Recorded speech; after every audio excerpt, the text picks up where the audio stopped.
fazer uma aula, agendar uma aula, experimentar o jiu-jitsu na tua academia. Faz sentido para vocês o caminho? Assim, o caminho não é tentar pegar essa mulher e convencer ela que o jiu-jitsu é legal. Ela não vai se convencer tão fácil assim. Ainda mais através de uma propaganda, seja ela qual for. Ela vai se convencer se ela entender que aquilo é um problema que ela tem e que você tem talvez uma solução para aquele problema. Essa é sempre a relação. Né? E qual foi a conversão? Não, a gente está começando essa campanha agora. Eu não tenho o resultado dela ainda. Mas o que acontece é que essa campanha, ela vai junto com a campanha do infantil, que ela vai junto com a campanha do iniciante. Campanhas rodam juntas, né, para diferentes perfis. E é isso que faz a academia ter uma visitação. Nesse caso que você usou a sua aluna, qual o cuidado jurídico que você teve? Permissão dela. Só teve alguma contrapartida, Não, pagamento? absolutamente. Absolutamente. Assim, Pelo uso de imagem. então, assim, normalmente, a pessoa que tem uma história dessa, bonita, quer contar. Quer compartilhar. É uma história de sucesso. É que nem se fala assim, pô, meu aluno... Tem um caso de um aluno que a gente usou há um tempo atrás, ele tinha perdido 35 quilos na academia.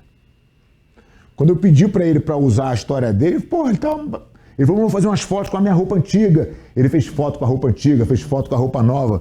Ele estava adorando participar daquilo ali, estava contando uma vitória dele, entendeu?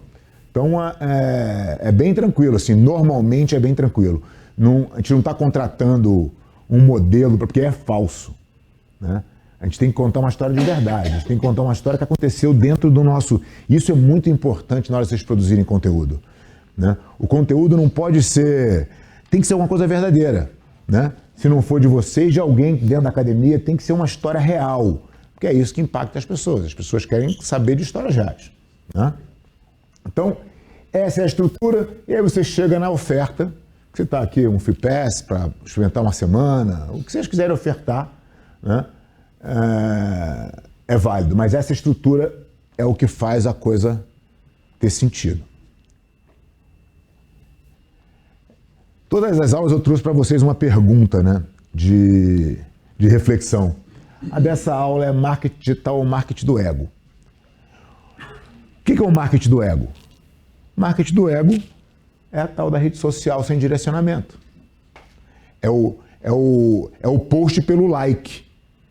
Né? Eu quero postar um negócio legal, quero ver quantas pessoas vão curtir. Isso traz zero para o teu negócio. Absolutamente zero. Né? A gente não quer fazer post para ganhar like, a gente quer fazer post para ganhar aluno. Né? Eu quero fazer post para forçar o cara a clicar lá e cair no meu site. Né? Para que ele possa dali se interessar pelo assunto, ir mais fundo e virar meu lead, eu trabalhar esse cara para ele virar uma oportunidade e eventualmente eu conseguir efetuar a venda. Né?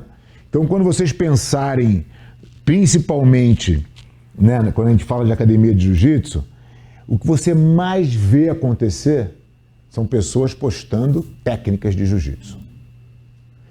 E não tem nada mais desinteressante para uma pessoa que não treina jiu-jitsu do que ver uma técnica de jiu-jitsu. Concorda? Você vai ensinar uma raspagem de meia guarda. O que interessa para um cara que está, de repente, pensando em emagrecer, de repente está ansioso? Nada. Que não tem nenhum valor. Aquilo só briga, talvez, com quem já treine. Mas é aquela história que eu contei aqui. Será que eu vou conseguir arrancar o aluno de outra academia? E será que deveria ser essa a minha estratégia? Né? Eu não quero dividir os alunos das academias. Eu quero crescer o aluno de todas as academias. Né? Eu quero que mais gente faça jiu-jitsu. Eu não quero arrancar o aluno do outro porque eu sou melhor. Entendeu? Então, o caminho está muito distante do que as pessoas usualmente estão fazendo. Né? O marketing digital correto passa muito longe disso. A gente não quer fazer post. Eventualmente, você postar uma técnica para os seus seguidores, que são seus alunos, pô, tá tudo bem. Você não precisa fazer o teu Instagram ser uma coisa somente comercial. Porque tem um poder, né, o Instagram do cara querer ver o que você está fazendo, e um pouco da tua rotina. Isso tem um valor. Mas quando você pensa numa estratégia de marketing, não é postar técnica de jiu-jitsu. Tá claro? Nunca mais? Eu sigo vocês, eu vou ver, hein?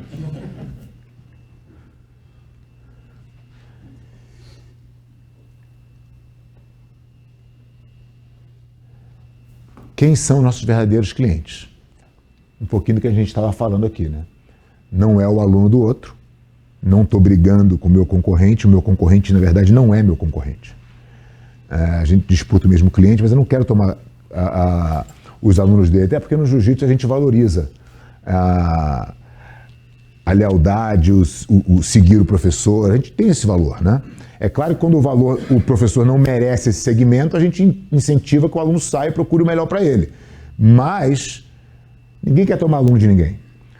Então, quem são os nossos clientes? Vou criar um imaginário. Vou criar um cliente imaginário, o Rafael, que tem 8 anos. Puta, ele sofre bullying na escola e ele sofre de TDAH. O que eu posso contar para o Rafael? Que tipo de material eu posso fazer para a mãe dele que ela vai clicar no meu anúncio?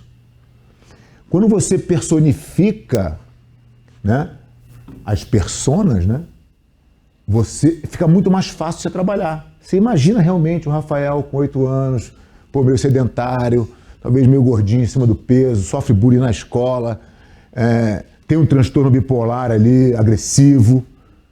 Pô, que tipo de material eu vou fazer? Como é que eu vou relacionar o esporte, a arte marcial, com o controle dessa ansiedade, com a segurança para não ser um alvo de bullying, com a perda de peso?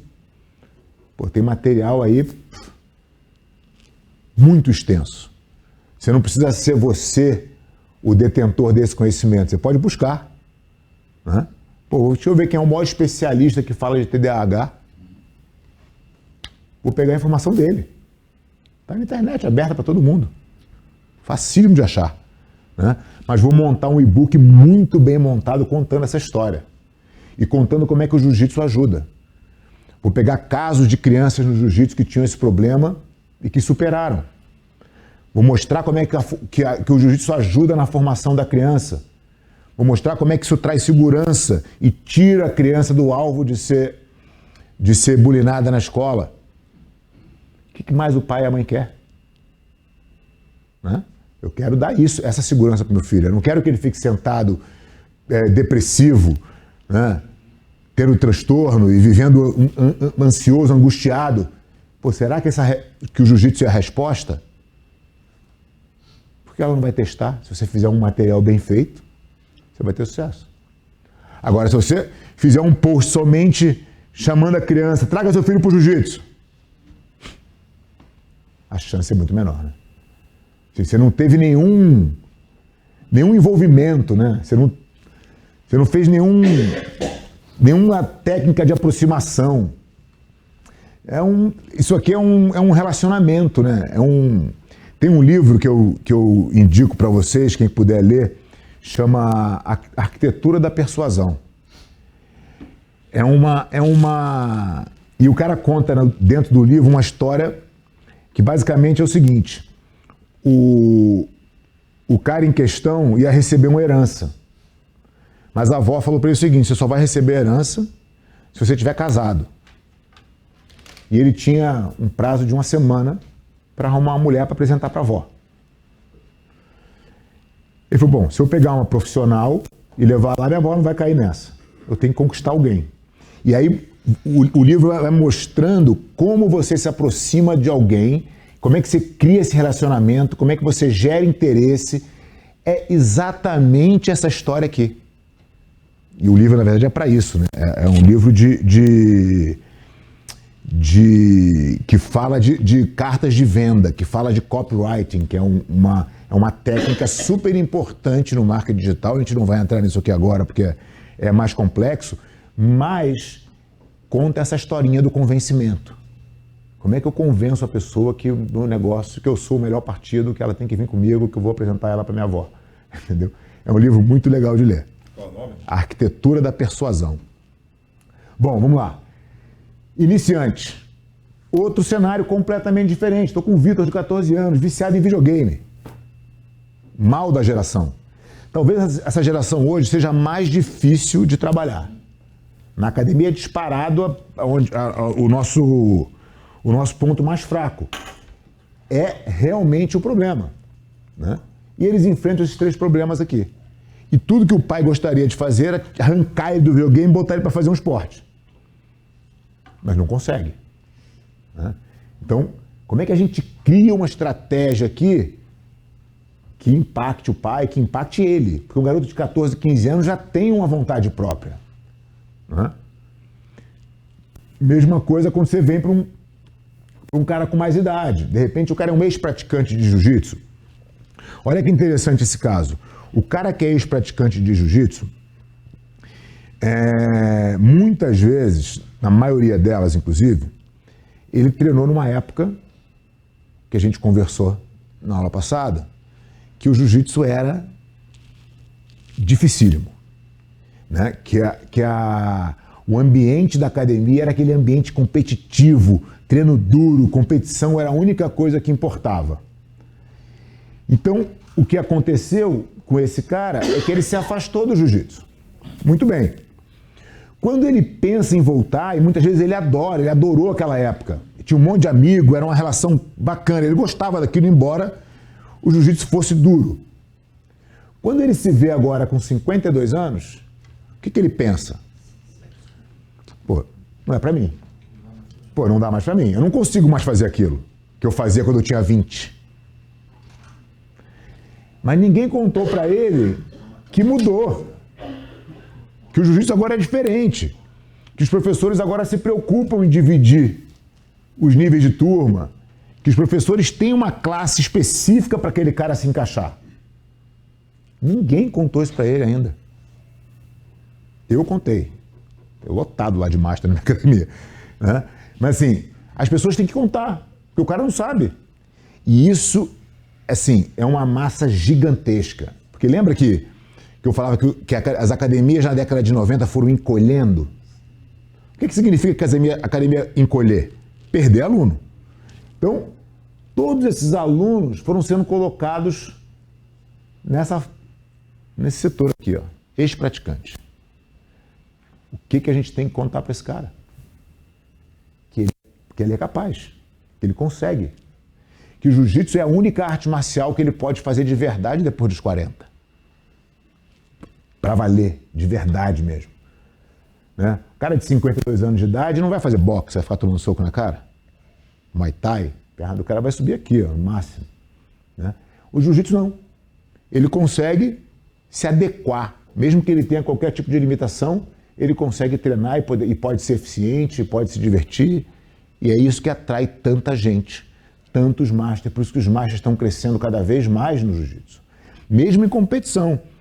Não sei se vocês já tiveram a oportunidade de ir no Mundial de Vegas, mas é um campeonato gigantesco. Esse ano teve mais de 8 mil atletas inscritos, né?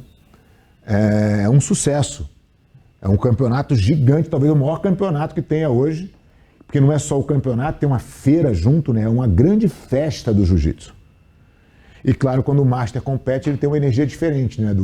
De quando o adulto compete. Então é um campeonato mais gostoso de participar, de estar lá, onde os amigos se revêem. Que faixa azul que você tem. Aí, é isso aí. Então, você vai criando. Criamos a Adriana, mulher de 40 anos, mãe, pega na campanha do Outubro Rosa, interessada em defesa pessoal. Vocês têm que criar a persona de vocês no detalhe. Vocês têm que imaginar essa pessoa viva na frente de vocês e qual é o problema dela e como que eu vou resolver. Essa é a pergunta, o tempo inteiro. Por que problema ele tem? Ah, cara, o garoto está sofrendo bullying na escola. Legal, como é que o jiu-jitsu vai resolver isso? Ah, tem isso, tem essas técnicas aqui, tem essas pesquisas aqui, tem esses dados aqui, vou juntar tudo, vou botar tudo no e-book e vou dar para a mãe ler. Né? A gente tem uma barreira no Brasil. Nos Estados Unidos é muito fácil, né? Porque o bullying é estatística. Assim, tantas crianças são bullyingadas por dia, não sei o que, é número. Aqui no Brasil as pessoas escondem. Ah, não, meu filho não, na minha escola não tem.